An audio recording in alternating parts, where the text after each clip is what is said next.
Welcome back to the Dominator, folks. I am your host, Billy Musio. With me today, an old friend and pal, Jody Smith. He's the managing editor over at Full Time Fantasy and the lead analyst over there. He is 2012's Fantasy Pros most accurate expert and 2020's most accurate analyst. He has a top 5 NFL mock draft, and he is the number 9 overall most accurate ranker in the world for the last 3 years, according to Fantasy Pros. Jody, nice to have you on the podcast. Talk some Scott Fishbowl rankings and projections today. How are you doing today? Doing fantastic. Thanks for that intro, Billy. And, your own feather in your cap is you're the number 1 reigning most accurate draft ranker. I myself was 7 spots behind you last year, but, before we went on air, it was kind of weird. This is the first time that you and I actually haven't worked directly together in a couple of years, but, we've become, our processes are very similar. Our rankings generally come out about the same. So it's always nice to be able to, have myself in the same company with someone who's as good or even better than me at this. And I've become a huge fan of your shows. I had some guy trolling me yesterday on Twitter. He commented on the badge I have. That's my pinned tweet on Twitter that said, "Come on, man, that's 2021." I'm like, they haven't even released 2022 yet. Like, so here I am boasting about being most accurate 11 years ago. So, man, I hope you can find me. So I reminded him that 2022 draft rankings, at least for the expert consensus, we don't even have those released yet. So typically it's the middle to end of this month, isn't it? It's close to draft day. If I recall correctly, last year I was minding my own business and my phone started blowing up and I had to let you know. And I was like, dude, congrats. You're like, what? I'm like, what's going on? Well, you've been like that was the rocket ship for you after that. But yeah, it's odd that you would think with things being finalized back in January that they would have it out quicker, but I'm just sure it's part of the process. Yeah, they want to let the in-season ranker, who was Pat Thorman this last year, bask in the glory until July, and then they release those draft rankings as we call it tourist season, as the tourists come out and start drafting. I should say the masses start drafting, and they want to find those most accurate rankings. That's when they start touting them. It drives traffic a lot to that player's page, that site's page. I think that's the process and probably why Fantasy Pros does it. So thank you, Fantasy Pros, for hosting this competition. It's always fun for us to enter these things and for, colleagues like myself and Jody to debate, discuss, and talk about these projections. Nonetheless, tonight is going to be a Scott Fishbowl night. So Scott Fishbowl, by the time you're watching this, will have kicked off day 1 because this will go live tomorrow, Monday, July 10th. And for those of you who are tuning in, you may be already halfway through round 1. If you're in a slow draft, I remember always watching and seeing teams agonize as their like number 3 guy is still on the clock by like the end of day 1. And so hopefully you are in a draft where it is moving along and it is not taking the most part of your day to watch the first couple guys pick. I am sitting at the 101, Jody, and I know you and I have talked about several different strategies this year because the scoring in Scott Fishbowl is always one of the funnest parts. So shout out to Scott Fish, who for hosting this tournament. It's always a fun endeavor and it's always for a great cause. This year, of course, the theme is food. So overindulgence is the fee is the overall, what's the word I'm looking for? It's the theme of this year. And the overindulgence is also carrying over into the fantasy scoring. So let me read the scoring for everybody. And without looking, and you and I have talked, Jody. And so you already know who I have projected and ranked as number 1. But if you didn't know, I want you to just shout out a few names who you would think would be number 1 based upon this scoring. So passing is 6-point passing touchdowns. There's going to be 0.1, so a 10th of a point for every completion, a 10th of a point for every passing first down. You also get 1 point for every 25 passing yards or 0.04 per, 2 points for every 2-point conversion. So nothing too crazy there outside of the 10th of a point for a first down. Rushing, you get 6 points for a rushing touchdown, which is typical. 1 point for every 10 rushing yards, also typical. You get 2 points for a 2-point conversion, very typical. And then you get 1 point for every first down. So it's a full point for a first down here. Then you get a 0.25 point per carry. So that's the big change here for running backs. Then from there, or I should say rushing in general, that's not just running backs. Then from there, you get 6 points for every receiving touchdown, 1 point for every 10-yard, 2 points for every 2-point conversions, 1 point for every first down, and 1 point per reception. This is where it gets interesting. Tight ends get an additional 1 point for every first down, and they get an additional 1 point per reception. So a 10-yard catch for a first down that is non-touchdown related is 5 fantasy points, according to the scoring. Kicking, you get 3.3 points for every extra point made. That's points. 3.3 points made for an extra point. Decimal scoring, bonus field goals. So 37-yarder equals 3.7 points. A 24-yarder equals 2.4 points, etc. And then special teams, you get 6 points for any return touchdowns and 6 points if your player recovers a ball in the end zone for a touchdown, fumble recovery, touchdown on sleeper, etc. Based upon that, Jody, who would you assume would be number one inside of the rankings? Well, knowing it's also a super flex format, you would assume that the big three, Billy, as you call them, the God tier of quarterbacks, are going to be your main guys. And then when you add in the rushing production and the rushing first down bonus, you would lean to think, I would lean personally to think that, Jalen Hurts, Josh Allen are going to be probably your 101 and 102 in this format. But, the biggest takeaway from recapping all that scoring is that all the negatives that kind of complicated things for last year and the previous season that Scott did these rankings, they're all gone. So that really changes things. Like, for instance, even if if you were in a format where you were considering flexing a kicker, and as sad as that is, that's actually a viable strategy because there's no negative. You don't, if he misses an extra point, you don't get the negative 3.3 points that as in previous Scott Fishbowls you did. So, just those little quirks that Scott keeps refreshing every year that keeps each Scott Fishbowl term, has its own unique flavor and all that. But as Superflex has become the du jour strategy over the last several tournaments, you have to think, strategy wise, that's what's going to dominate the first round. Yeah, when you look at the projections, I'm going to go ahead and pull up the projections here for everybody to take a look at. But when you pull these things up, this is Player Profiler Scott Fishbowl projections. So you can use the drop-down menu here, and you can take a look at Scott Fishbowl. Travis Kelce comes in number one inside of the rankings. So, and this is based upon replacement value, right? And so when we look at replacement value, if you have a Josh Allen or you have a Patrick Mahomes or you have a Jalen Hurts, you can still grab another, top tier quarterback and get relatively the same production out of that player. Whereas Travis Kelce, for instance, the next tight end is Mark Andrews, which is 135 points behind him as tight end number 2. When we were looking at this, I don't want to misspeak here, so I'm going to click on tight ends. But look at, so Travis Kelce at 580 points. Look at David Njoku, who most people would be very happy to have as their tight end inside of the Scott Fishbowl, at 292 fantasy points. We're talking about nearly two David Njokus is the same scoring as Travis Kelce inside of these projections based upon the algorithm that we've ran through and based upon what we've seen out of them in years past. And of course the projections, that is a massive positional advantage in my opinion. So I'm sitting at 101. I was initially thinking I'm going Jalen Hurts. I'm going Josh Allen. Mm-hmm. You can make an argument for Patrick Mahomes. Sure.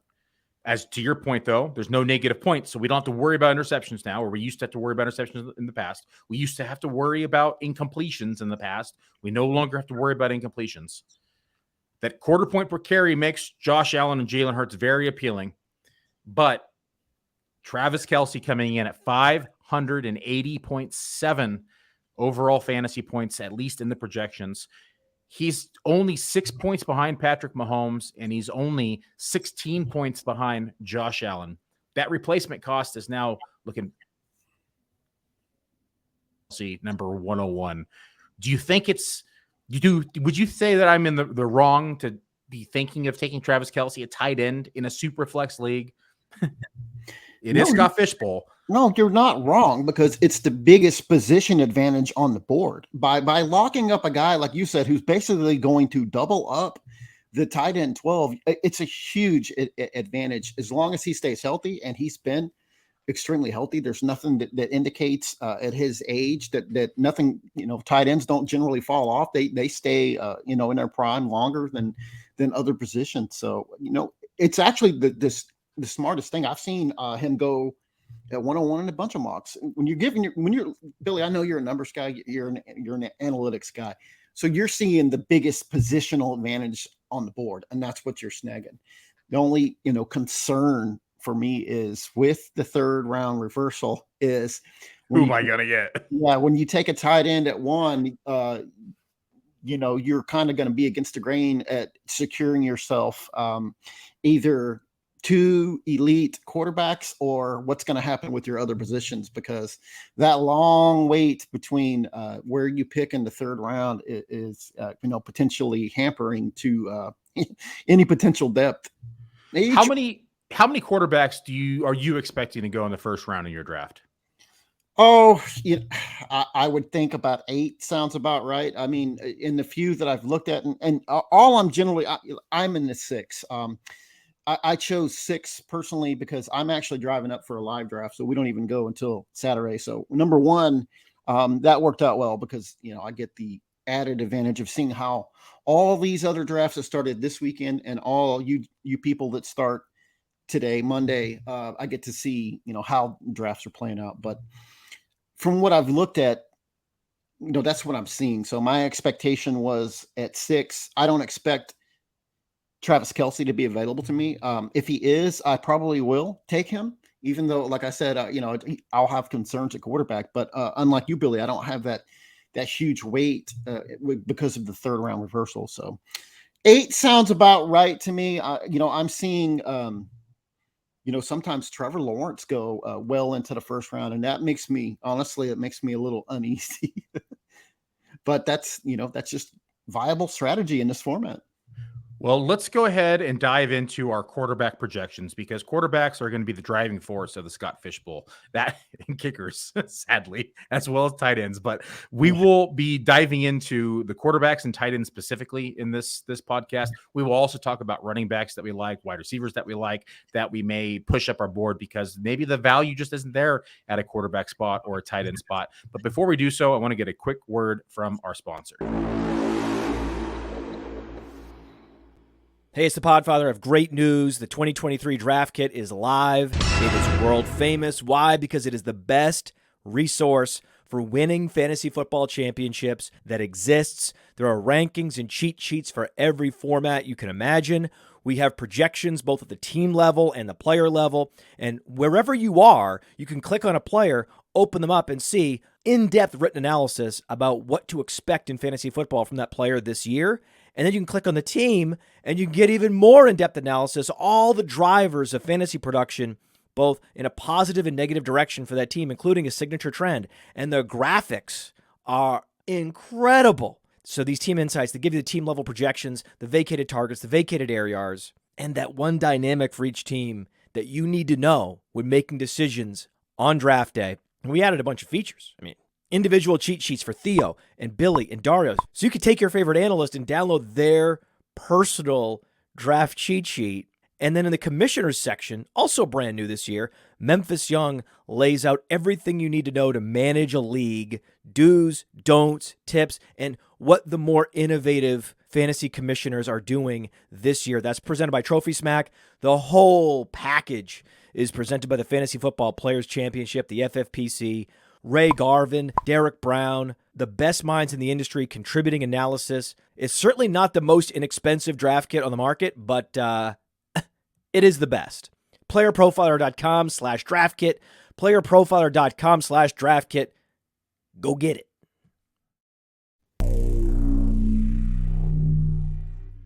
Before we jump into these quarterback and tight end projections, I do want to give a sneak peek because I finally was able to get the cheat sheets out for my rankings for PPR and tight end premium prior to going on vacation. So this is my last night, and then I'm on vacation for the next 7 days.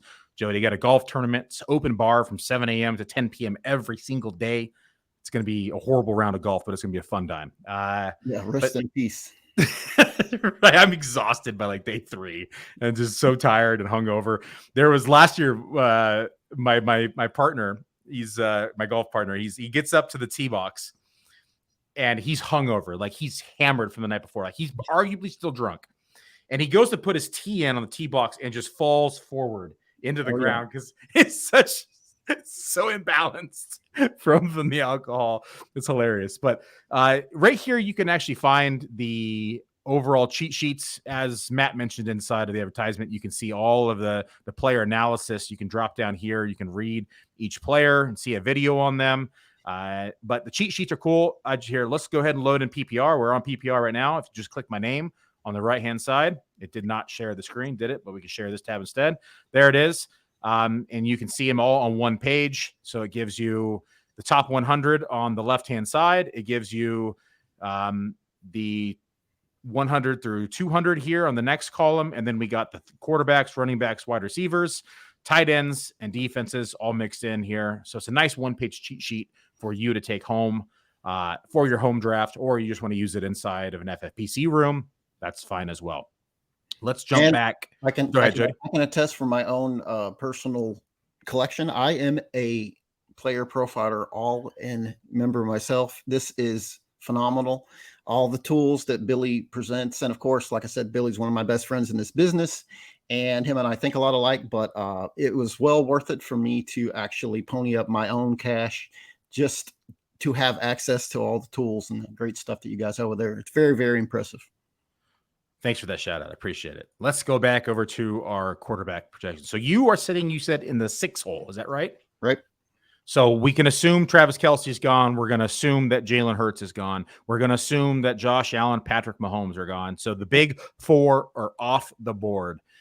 If you have Lamar Jackson, Justin Jefferson, Jamar Chase, and Joe Burrow, and even let's just call Justin Herbert, any one of those staring you in the face, which way are you leaning and why? Well, that's going to be the tough call for me. I think by the scoring and the format, the slight edge goes to Lamar Jackson, just simply based on the rushing upside, what we're talking about with Baltimore and the Todd Monken offense, a lot more aerial games, but in the Scott Fish Bowl, it's the rushing first downs and all that. And Lamar Jackson himself, healthy, fully motivated, and in that offense is, almost a cheat code in his own self. So it'll probably come down to him. And then to me, it's really a coin flip between Joe Burrow and Justin Herbert. Billy, I think you and I are both on team Herbert this year. You look at his first 2 years when he had like close to 40 total touchdowns. He actually ran a lot more than people remember. That got toned down a little bit last year because he wasn't healthy. And then it was the opposite for Joe Burrow. He actually ran more than he had in his first couple of seasons. And that, was indicative of him actually being fully recovered from the previous injury that had shortened his, his sophomore season? Yes.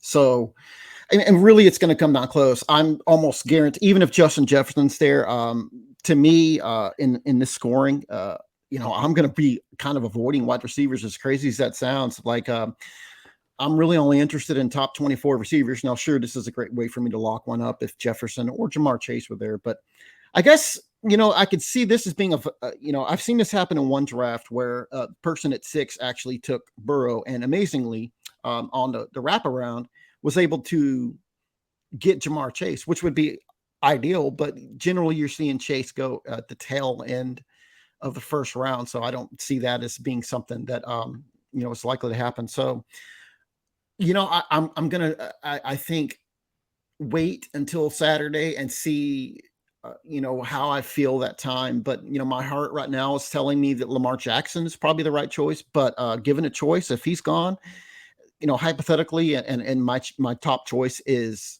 Herbert or Burrow, man, like I said, it's almost coin flip. It's slight lean on Justin Herbert for me. Well, since we have those as a coin flip, let's talk about the projections between those two. Let's go ahead and compare our projections, and then maybe we can help make your decision for you while we're on the air tonight, so you're ready to rock and roll for Saturday. Let's talk about Joe Burrow first. So let's head on over to the AFC North. Inside my projections, I have Joe Burrow projected for 581 pass attempts, a 68.75 completion percentage, because we all know Joe Burrow is one of the most accurate quarterbacks in the NFL. I gave him 4,595 passing yards, 34.3 passing touchdowns, 12.8 interceptions. I have him for roughly 13% of the rushing share, or 56 rushing attempts, 186.5 rushing yards, 2.8 rushing touchdowns. How does that stack up to your projection? Amazingly, as this will believe, they're very similar. I have him at actually 69% completion percentage. Pretty nice, huh? 4,600, good number. 4,644 passing yards, 35 touchdowns, 208 on the ground, and an additional 3 touchdowns. So, I mean, our numbers aren't that far off, but, obviously, we're talking about an elite quarterback with a phenomenal supporting cast. So, you can't really go wrong. So where does he come out inside your quarterback rankings? Is he number 4 or 5? In my rankings, which I'm going to be honest, I've been so busy doing team outlooks and all that, I haven't really adjusted them in the last, as much time as I should have. That's but fine. He's QB5 for me. He's actually a hair below Justin Herbert. And where I told you, my slight lean right now is I'm trying to stick with what my initial numbers, what my initial gut told me. And I knew for a fact that Herbert came out as my QB4 and just in my season long rankings and projections. So right now without me, and I will adjust them this week, obviously with this huge thing coming up this week, it's a great time to, do that. But I do recall that Herbert came out very close. I think you said on First Class Fantasy this week that, often you get into these groupings where, 4 or 5 players can be separated by as few as 5 points. And, again, that's what you're seeing here with Burrow and Herbert. If someone were to question my rankings, like, why are you, who could possibly take Herbert over Burrow? It's like, listen, if you like both, they're just so close. If you've got some sort of affiliation to, Ohio or Joe Burrow, by all means, take your guy. That's what I'm doing here with, Justin Herbert. There are very close. These 3 in general, the 3 names that you mentioned Lamar because of the scoring format. And I think that makes sense. You look at the numbers here, and Lamar Jackson pretty clearly ahead of both these quarterbacks. But in my season-long projections, Lamar Jackson's actually just below both these guys. And I've talked about this on podcasts before. Every time I do an update, these 3 are interchangeable. Like Joe Burrow right now, and I haven't even updated the site. I'll update it tomorrow morning, or have Dario will update it before, because I'm on vacation. But he'll take my projections, he'll update the site, and they're going to swap again. So currently, Lamar was sitting at 4, Burrow was sitting at 5, and Herbert was sitting at 6. I did a minor tweak today, and when I say minor, I'm talking about very minor. And Burrow moved to 4, Herbert moved to 5, and Lamar Jackson moved to 6. Yep. Between Lamar and Herbert alone is only separated by 0.2 fantasy points. Between Herbert and Joe Burrow, we're talking about 2.8 fantasy points. And so it's very easy for the 3 of these to interchange. I'm fine taking any of these guys. And if it was me sitting at 6, I would agree with you. Lamar Jackson is probably the play inside Scott Fishbowl, just because of the quarter point per rush attempt. And we know that we're going to get a lot of rushing attempts out of him. And he has the ability to throw for 3,000 yards as well. There's something to be said about team stacking, and it's much more easily to stack, Justin Herbert or Lamar Jackson than it's going to be to try to get that great stack out of Joe Burrow, because the chances that Jamar Chase slides down into 18 or 19, whatever your second pick is it's pretty minimal. I've seen it happen once, and it seems like, wow, that must have been an anomaly, because everywhere else you're seeing Chase go off towards the tail end of round 1. Yeah, also going to be a little easier to stack Chargers as well, right? You got Kellen Moore coming over to this offense. We'll probably see a very, creative and pass-heavy offense. Every year he was in Dallas, this was a top 5 offense in total touchdowns and yards. So I'm excited to see what he brings to the table for the Chargers. I think Dallas made a mistake letting him go, but we won't get into that tonight. Let's keep talking about the other quarterbacks. So we know what we can expect from Joe Burrow, Herbert, and Jackson. Where do you have Justin Fields inside of your projections? I've been taking a lot of heat lately because I have Justin Fields as low as quarterback 7, and he's not that far ahead of Trevor Lawrence in my projections. I've expressed my concerns with you off air, but on air, we'll go ahead and reemphasize those concerns. We know that Chicago has never been a pass-heavy offense. We know Chicago has yet to have a 4,000-yard passer in the history of the Bears franchise, period. There has never been a 4,000-yard passer. I don't think that changes this year just because they've added DJ Moore. Where do you have Justin Fields inside of your projections? I know we both have given him a bump in efficiency. I know we both have given him more pass attempts than what he's averaged the last couple of years. But where does he fall in your projections, and where does he sit for you inside your quarterback rankings? Right now in my projections, he comes in at QB 8. Surprisingly, I actually have Deshaun Watson, a step above him. And that's because Deshaun Watson is a more established thrower. We've seen, not based on last year, but we're based on Deshaun Watson's NFL resume, where he's been a legitimate thrower. We have not seen that out of Fields yet.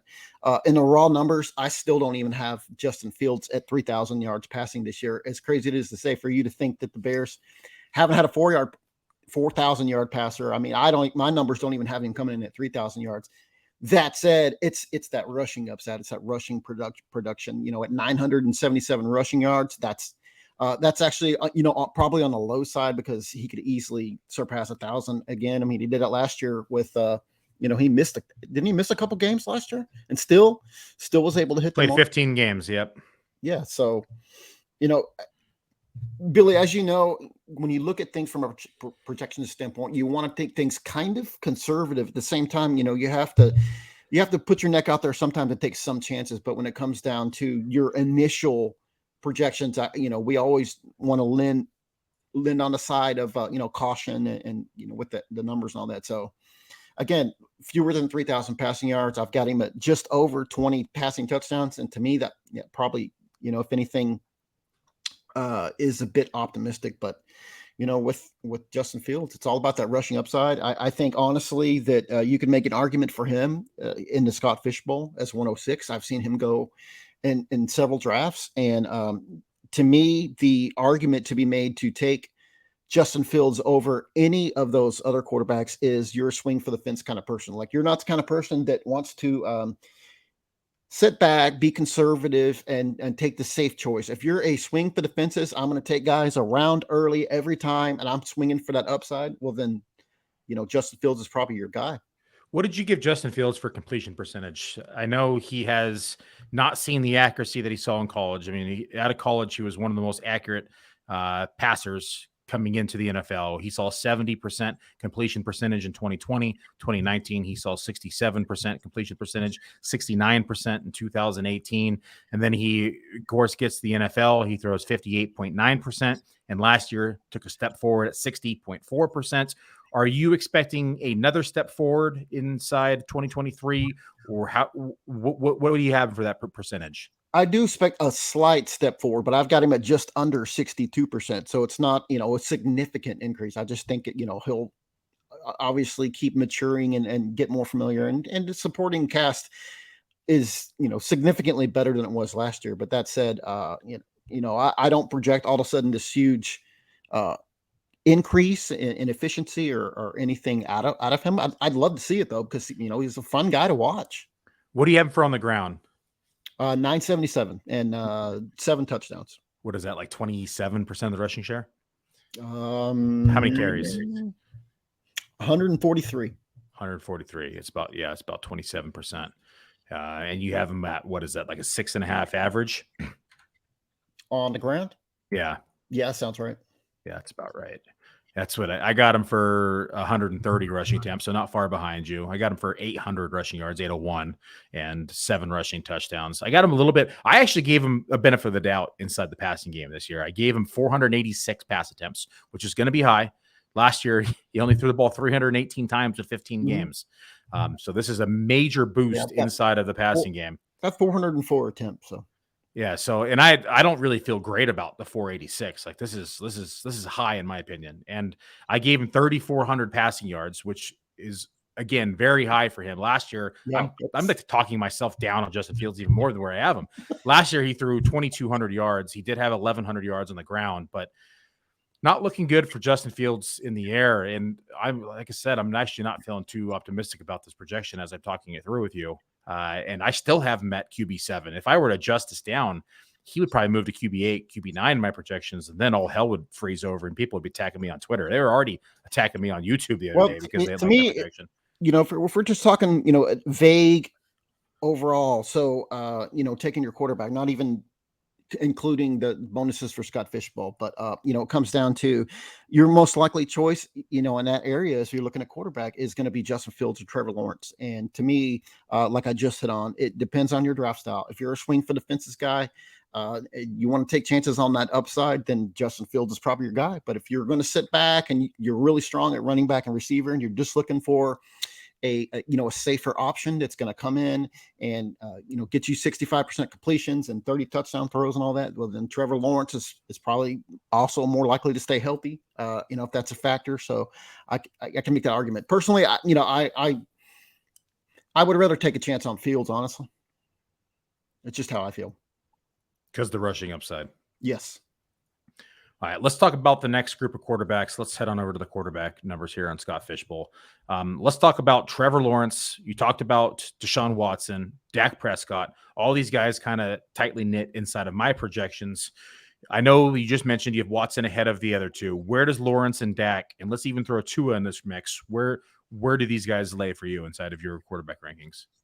Lawrence is 9. Like I said, he's right outside of Justin Fields, and you're not going to see very many people telling you to take Deshaun Watson over those two guys. And honestly, once I tweak my projections and all that, I expect that those two will probably flip. And if anything, Watson would be behind Fields and Lawrence. And to me, there's a little bit of a teardrop at that point, and you get down to Dak Prescott, and then after that, it's really kind of weird because then I have these aging quarterbacks that come to play that are QBs 11 through 13, and Russell Wilson, Kirk Cousins, and Geno Smith, and these are guys that are all 30 plus. I expect a little bit of a rebound from Russell Wilson. Kirk Cousins, annually one of the most overlooked guys on the board. You project him at QB 12, but he's almost a lock to finish. That's his floor. It's almost like he's going to be QB 7 to 9 every year, but I just can't in good conscience put him ahead of those other guys because they just have such higher ceilings. And you mentioned Tua, and I'm cautious of Tua this year. We saw some really good things out of him last year when healthy, and the tools he has with Jalen Waddle and Tyreek Hill. You're talking about potential. An aggressive offensive play caller, and it's just so much potential there. But I'm so scared of, just a minor run out of bounds leading to an injury, and the poor kid's career being halted. And I know you can't really approach things, in a year-to-year redraft fantasy football, perspective on things like that. But it is factoring into my projections and my numbers. And, I'm significantly lower on Tua in dynasty formats than almost anyone. Like I checked my ECR versus other experts, and I'm like -7 on Tua. And it's simply because I have real concerns about the kid. What we saw last year was alarming and I think scary. And, I hope that he's able to stay healthy and all that. But if something does happen and he is hurt, then I hope he, takes his long-term health into consideration. So, personally, that's, something that I do factor in. As odd as that seems, I mean, it is important. Yeah, we have to wonder too about any rushing yards that Tua may have had, that we have to kind of bank in the fact that he may be rushing very minimally because of the concussions that he's had in the last couple of years. He has yet to play over 13 games. I know it is one of those discussions that we always talk about with Tua is his health. And concussions in general are one of the scarier things for any player, and are legitimately career threatening. And we know that he debated retirement this offseason. I know we've heard that he's been taking jiu-jitsu to help him fall in a softer manner to avoid another concussion. If you knew today that you were going to get an entire season out of Tua, and he was going to say, let's just call it 16 games, Mhm. Where would he land in your projections? I think arguably he'd be top 10. I think at that point, Yeah. I think I would move him probably ahead of Dak Prescott, and that's the upside. That's the supporting cast there. That's the offense in Miami. I would. That's one of the things where if you had a crystal ball that could tell you before draft that 5 fantasy questions to ask, that's what I would want to know. How many games is Tua going to play? Because that impacts a lot on my projections for multiple players, and it tells a whole bunch of different stories. So 17 games, I think, QB 10 sounds about right. Yeah, quarterback 9 last year in fantasy points per game at 18.4. Unfortunately, only played 13 games. But in those 13 games, he did have 400 attempts, 3,548 passing yards, almost a 65% completion percentage, almost 9 yards per attempt, 8.9. And we saw 25 total touchdowns. It helps when you're throwing the ball to Tyreek Hill and Jalen Waddle. Excited to see the speed this offense has again in 2023. They added Devon Achane, who's another fast player in this backfield. And we know they still have Raheem Mostert, who's a track star himself. We're hearing scuttle, of course, of Dalvin Cook being added to the mix. This Miami Dolphins offense could be pretty dangerous and potent again in 2023 should Tua remain healthy. Let's move on to the next set of quarterbacks who I have somebody extremely high inside of this tier, higher than most inside of the ECR. And this tier starts off with me with Russell Wilson, Geno Smith, and then Daniel Jones. Kirk Cousins also in the mix here, and Aaron Rodgers. Where do you have these guys in your projections? And am I crazy for having Russell Wilson at the top of this tier? No, he's my QB 11.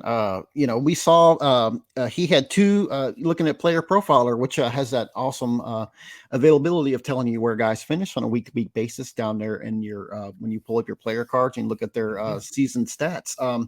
Very helpful. But once they got rid of Nathaniel Hackett, all of a sudden Russell Wilson magically ran the ball a tad more. Maybe he had an issue of getting healthier. Maybe he was just more motivated after the coach change. I don't know. But I do know that he finished the season with a pair of top 10 fantasy points game performances. The Broncos now have a pretty favorable schedule. You have a healthy, hopefully, healthy Tim Patrick coming back into the fold. Then you're adding Marvin Mims to an offense.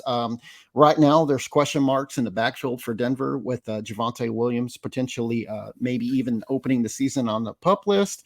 Some reports indicate he's healthy. Either way, you don't have that locked in feature back right now that's going to take the ball out of Russell Wilson's hand. So I love the rebound potential for Russell Wilson. Ideal situation for me is to because Billy, you and I have him probably, 4 or 5 spots higher than ECR than most experts.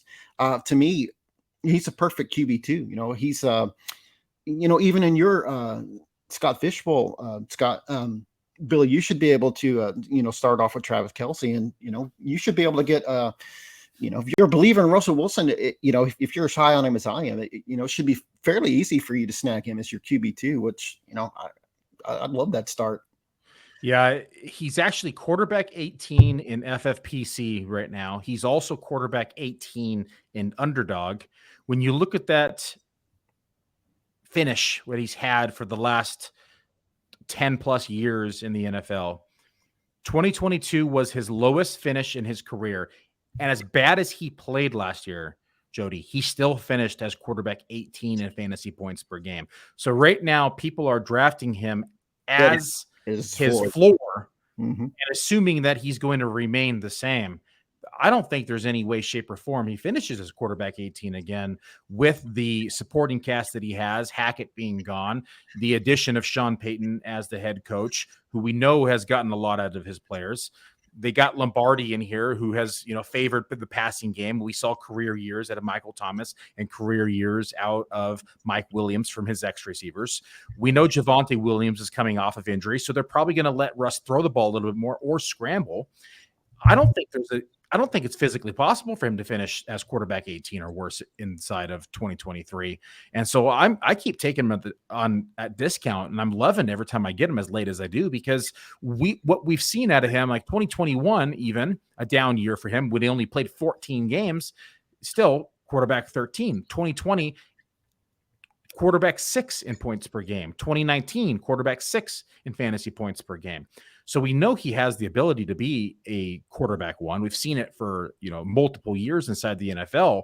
I'm counting on a bounce back season for Russell Wilson, and I'm loving the discount. And I'll take it in Scott Fishbowl, especially with his rushing upside. Agreed.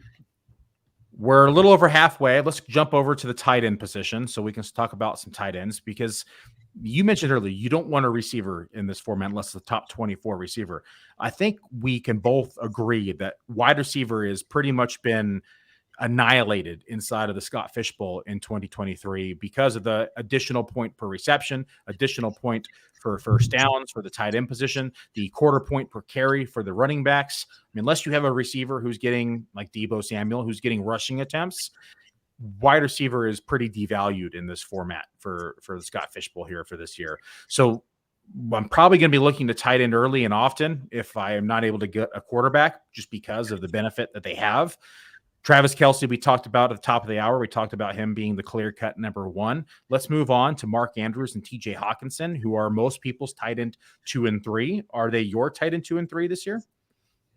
I have George Kittle as my tight end 3. My expectation for Hockenson is I love Jordan Addison, so I have a little trouble coming up with expecting TJ Hockenson's crazy pace and volume that we saw down the stretch last year after they traded for him. I have a little trouble seeing that carrying over. And also, Billy, you'll be happy to know when I'm looking at San Francisco, I'm going ahead and assuming that Brock Purdy is going to start week 1 for them. I feel like everything we're is indicating that if thank you. But if Sam Darnold is coming in and legitimately giving, Trey Lance. Yeah, I don't know why his name escaped me. If because he hasn't played, is coming in and legitimately making it difficult for Trey Lance to you jump up there, then you can pretty much lock in Brock Purdy as their QB1 start, as long as he's healthy. But my expectation is, it sounds like from what they're indicating that he'll be fine. So when I'm looking at the connection that a healthy Kittle and Purdy showed down the stretch last year, George Kittle comes in as my tight end 3, but I will say this: it's fewer than 3 points separating the two. So again, if you're listening and you just prefer Hockenson, or like, great, fewer than 3 points over 17 games makes very little difference on a week-to-week basis. So, in this case, get your guy. So George Kittle had a pretty heavy touchdown streak down the stretch. So week 15, he had 2 touchdowns. Week 16, 2 touchdowns.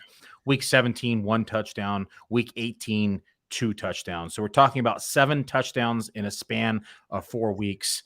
I would say that this is pretty unsustainable. Yep. What does this touchdown rate look like for you? And are you concerned that we're going to see regression?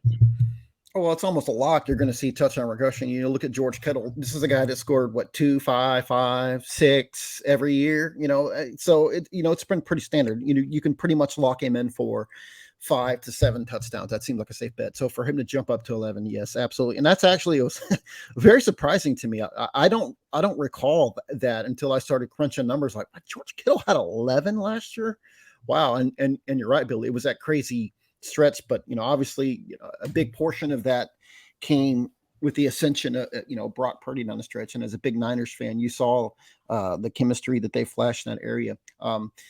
I think, a safer, I can look at my actual raw numbers, but it feels safer to project, Kittle to get back down to his, standards, which is more like, in the 7 to 8 range seems, a bit more viable than to expect him to approach double digits again, because it's pretty rare for tight ends to get double digit touchdowns. I mean, every year there's typically like 1, maybe 2 tight ends get there, but it's actually, pretty unusual to have multiple tight ends at the top there with that are consistent touchdown scores. TJ Hockenson does land as my tight end number 3. I like Jordan Addison, but I do think that he probably has a slower start than we're hoping for. I do think he will be the number 2 in the receiving core inside of this offense. And I also have this offense projected for a top 8 amount of passing attempts. So I think there's enough volume to go around to support Justin Jefferson, TJ Hockenson, and Addison. I mean, you look at the numbers, KJ Osborne actually is probably going to even have high 70, low 80 amount of targets inside of this offense. Mhm. It's going to have been a sneaky play inside underdog and FFPC drafts. But TJ Hockenson had a lot of games where he saw double-digit targets, and it wasn't just one big game. I mean, there was a massive game. It was against the Giants, and you take a look at that game log. It was 16 total targets against that team, and he saw 13 receptions. So massive game out of that. But he still had a 12-target game against Green Bay in Week 17. He saw an 11-target game in playoffs. He saw a 12-target game Week 4 against Seattle. He saw several 9-target games, Week 9 against Washington, Week 11 versus Dallas. He saw another one against Week 15 in Indianapolis. So he's still getting a lot of targets regardless. And I think it's going to be very hard for another tight end to see 7, 8, 9, 10 plus targets a game. And with the exception of Travis Kelce and maybe Mark Andrews, because as much as I like George Kittle, there's a lot of mouths to feed inside this offense, as cliche as that sounds. And his high point was 10 targets last season, which was against Atlanta in Week 6, because they still have Deebo Samuel. They still have Brandon Ayuk. They still have, exceptional running back by the name of Christian McCaffrey, who also catches passes. And Brock Purdy wasn't necessarily the most pass heaviest quarterback in per se, but he did the job. He moved the ball down the field and ran this West Coast offense very efficiently. I do have concerns about the overall target share for George Kittle. I have concerns about the touchdown regression. Nonetheless, he's still my tight end 4. Pretty clear tier of his own. Darren Waller very closely behind, though, and is tight end number 5 for me, who I have clearly ahead of Kyle Pitts in my projections. How do you break down this Kyle Pitts, Dallas Goedert? And do you have anyone else in the mix there? Yeah, you mentioned Darren Waller. It's so hard, Billy. As you know, it's right now. It's almost impossible to project the Giants receiving core, because it feels like it's everything to Waller and everyone else is going to play 4 games. Yeah, because it feels like how in the Jets, how did the Giants sign every slot receiver, in football last year? That's what they're going to war with. It feels like, are they going to have an X receiver? How is this going to work? So that was kind of odd, but you traded the draft capital to get Darren Waller for a reason. He brings something that was totally missing, for that offense. So, there's absolutely nothing in my eyes when I look at Kyle Pitts. I think 2 seasons in now, we've kind of seen the same story. And as much as I love Dynasty football and all that, when you invest the number 8 pick on Bijan Robinson, it's really hard for me to think that this finally is going to be the year that Kyle Pitts breaks out and lives up to draft billing. That said, just because I have Darren Waller ahead of him doesn't mean I'm not interested. Just because I have Dallas Goedert slightly ahead of him doesn't mean I'm not interested in Pitts. It's just that looking at, right. I mean, looking at things from a redraft year to year standpoint, those guys, I'm just looking at raw numbers, and those guys and my projections and my numbers, they just come out ahead of him right now. How far ahead is Darren Waller the top of this tier for you? Actually, it looks like Dallas Goedert's like, fewer than 2 points ahead of him at 5. And then Waller would be 6. Well, we're usually, when we talk about our projections and rankings, we're usually in lockstep at tight end. Like we're talking about Jody and I are usually 1 person, 2 people off in our rankings. We have not had a single person in the same spot, Jody, since Mark Andrews. So Hockenson, I have at 3. You have Kittle at 3. 4, you have Goddard. I have George Kittle. You have Hockenson. Sorry, Hockenson at 4. Yeah. I got Kittle. So we have those swapped. 5, you have Goddard, right? And I have Darren Waller. And then I have Pitts, and then I have Goddard. So that's interesting to see that this year you and I have it all flip-flopped. Do you have Freiermuth at 7? Freiermuth is at 8. Okay. But it's very close. I like Pat Freiermuth. I like Freiermuth more than Evan Engram this year. just I'm because of off, the dude. additional weapons. I'm off on Evan Engram. If you remember, all last summer I kept talking about Evan Engram. I kept telling people this guy's a value. Doug Peterson offense. Evan Ingram's going to do some things, and he really paid off. But now I'm off of him because now everyone's drafting him as tight end 10 or 9 or 11 or somewhere in that range, and I just don't see the volume now. You don't bring in a Calvin Ridley. You don't add them to that offense, and be able to expect Evan Engram to replicate that kind of volume again. I mean, I don't think he'll fall off a lot. It's just that, I'm kind of off of him where he's being drafted right now. Yeah, he is going pretty high. There's a lot more opportunity for other players to step forward this year. Calvin Ridley, like you mentioned, Zay Jones is still there. Right. They went out and acquired Tank Bigsby, who was an exceptional pass catcher in college with like I think 93rd percent target rate inside of in college. Travis Etienne, also an exceptional pass And catcher. one thing is, I believe Evan Engram ran the most slot snaps out of any tight end last year, and now you're looking at Christian Kirk.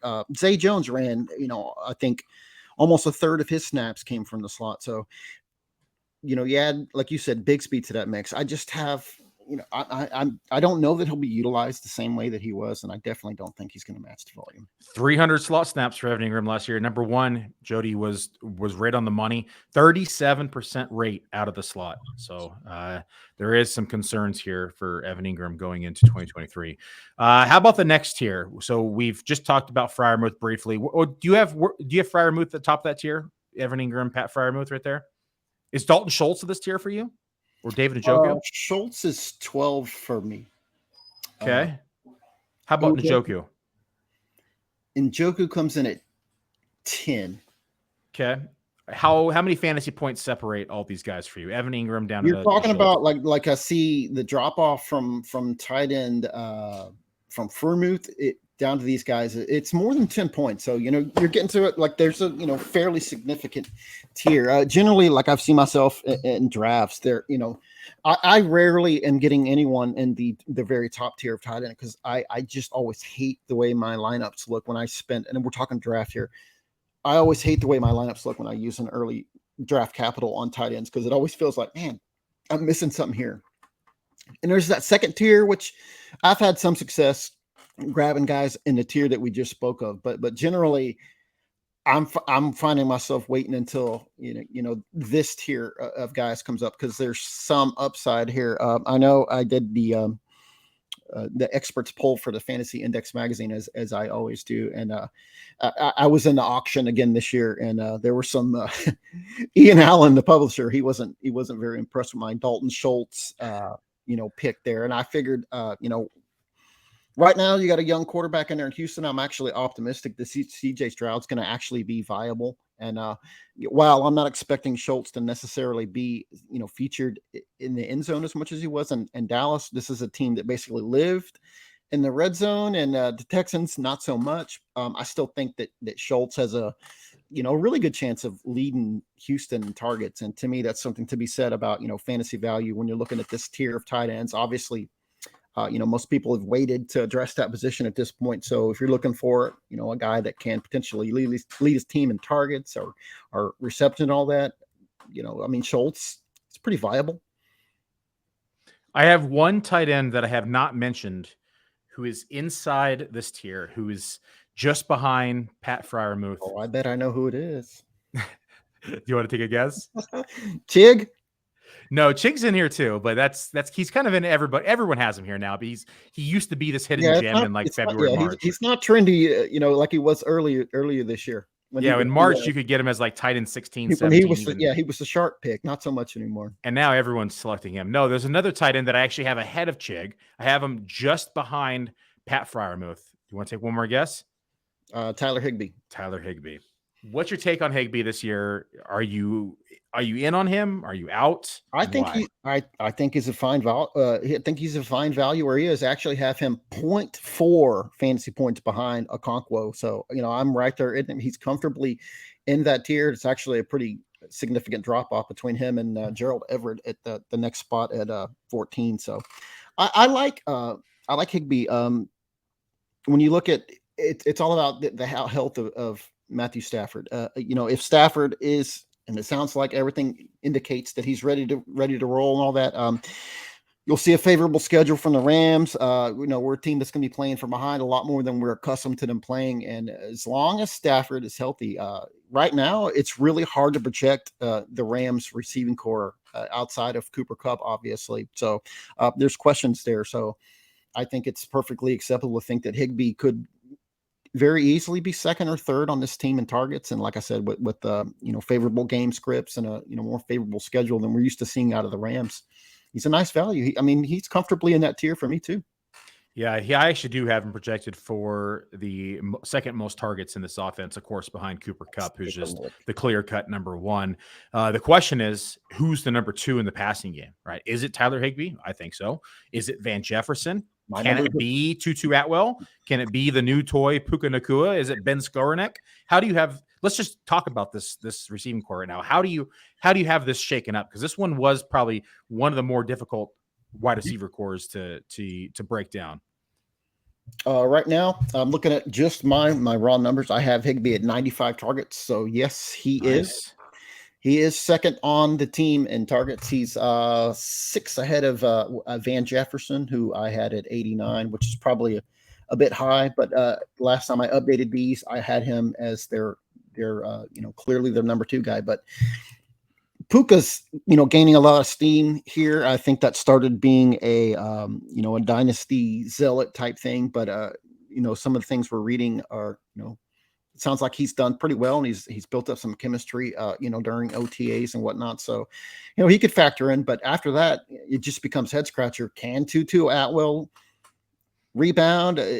Is Skowronek going to be an issue? Like, I don't have a question for them. Those are things that, we're kind of almost blindly projecting at this point. Obviously later this month when we actually start seeing them in pads and in helmets and all that, we'll have a little bit better idea. That's why that's what led me to be so generous with projecting Higbee to comfortably be the number 2 in targets. And you could also say the same thing about the backfield. Like I don't know how the target distribution is going to go for the running backs at this point either. Well, even a blind squirrel finds a nut once in a while, so I'm still going to try to project this backfield out. I have Higbee at 16%, which is 90.2 targets, so slightly behind where you have him, but not much. I think you said 94. Is that what you said? 95, yeah. Yeah, so we're right there. And then I got Van Jefferson at 14.5% of the target share, who's the next one up, which is 81.8 targets for me. I have Tutu Atwell behind him at 11%. We're hearing a lot of positive news out of camp regarding Tutu Atwell, who was, I think, a second-round pick. Is that right? Don't quote me. Yeah, I think so. I think Tutu was a second-round pick. I'm going to confirm real quick because sometimes I talk about stats off the top of my head because I'm comfortable, and then I make an error, and people call me out all the time. So draft pick was 2.25 inside of the 2021 draft. So round 2 pick, Tutu Atwell, gaining a lot of steam inside of camp. Puka Nacua is getting a lot of steam, at least through talk. But I have him behind Ben Skowronek by half a percent in the target share.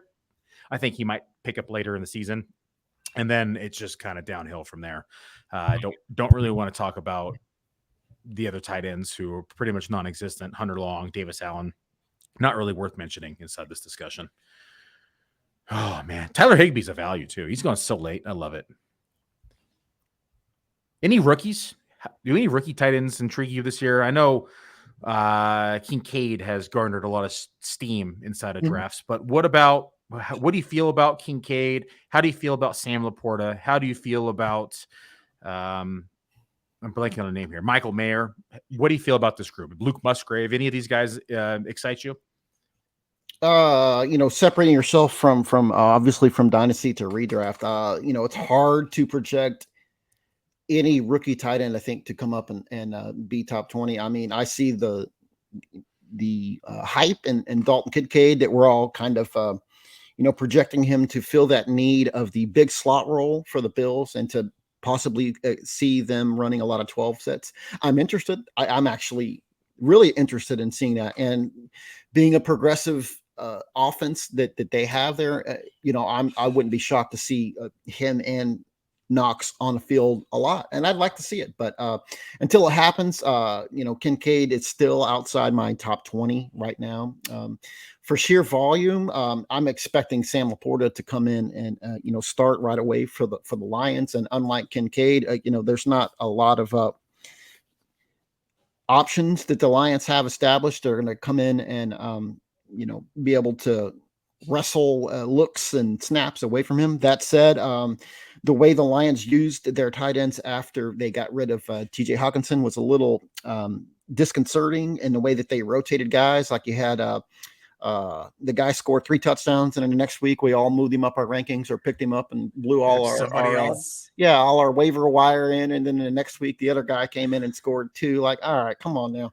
And and they're playing just a few snaps, and they're just not being targeted all that much. So that's a little bit of a concern, I think. I think for Laporta. But and the third guy was Michael Mayer. I mean, overall, gosh, I might like Mayer overall as the long-term value, and all he's got to do is beat out Austin Hooper. But that said, I don't have very high expectations for the Raiders offense at all. I mean, we have questions of is Jimmy Garoppolo even going to be there and even going to be healthy and even going to be their starter? So that's hard to project. And it feels like with the signing of Austin Hooper, that they kind of brought him in to be the 1-year fill-in starter and to bring Mayer along slowly. So in your typical 16-round, 12-team redraft league, I don't know that Mayer is even in the conversation right now. All right, last question. Then we'll get out of here.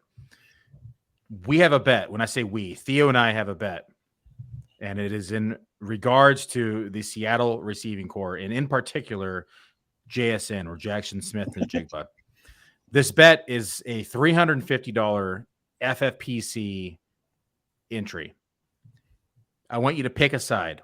Will Jackson Smith and Jigba finish as the wide receiver 36 or better, or will he finish as wide receiver 36 or worse?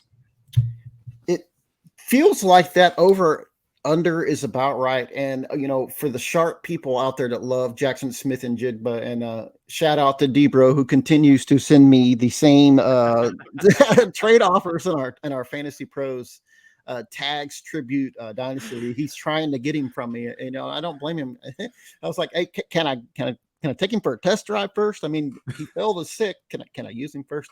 I'm on the over with you on this one, Billy. It comes down to I love him, obviously, as a talent, but right now, I think it's a little risky to think that Geno, this career journeyman, who everything came together in Seattle, and no one really kind of saw that coming last year. I think it's fair to expect at least a little bit of a drop off, for Geno. And now you have a team that didn't even need a running back, investing 2 draft picks on guys that we all kind of liked, and especially one of them being a second rounder in Zach Charbonnet. So to me, it comes down to the volume. I love Jackson Smith and Jigba. He's somebody that you should fight for in dynasty formats. Quite obviously, he should be going in the top 5 of almost every dynasty draft. Where's he in your 2023 rankings? What wide receiver number?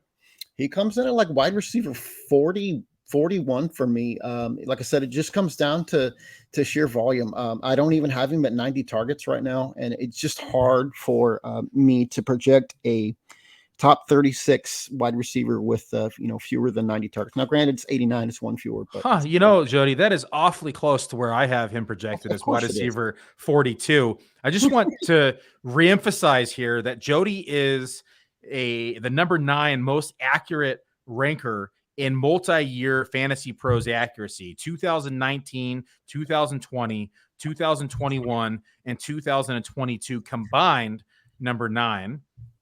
For a reminder, I was number 1 in 2021 and 4 last year. And both of us are saying, Theo, he is in our top 42 rankings, but outside 36. I'm liking my odds here on this bet. I feel like I'm going to be $350 richer come next year at the end, as soon as we have all the results in. I love that I got Jody in my corner here with the numbers as well. Jody, tell everybody where to find you, what you're working on, and what's coming up with you. You can find me as the head honcho over at Full Time Fantasy, which I am working on publishing Sean Child's very extensive, we're talking 4,000 plus word write-ups for every team, which are those are exclusive member premium pieces that are available. They power the projections, and of course, my numbers come in as well. But I'm putting out those outlooks one a day. It just takes that long to get them published, and I'm also fixing to work on my very extensive strength of schedule. I believe the wide receivers are coming up next. Well, Jody, it's always a pleasure to have you on the podcast.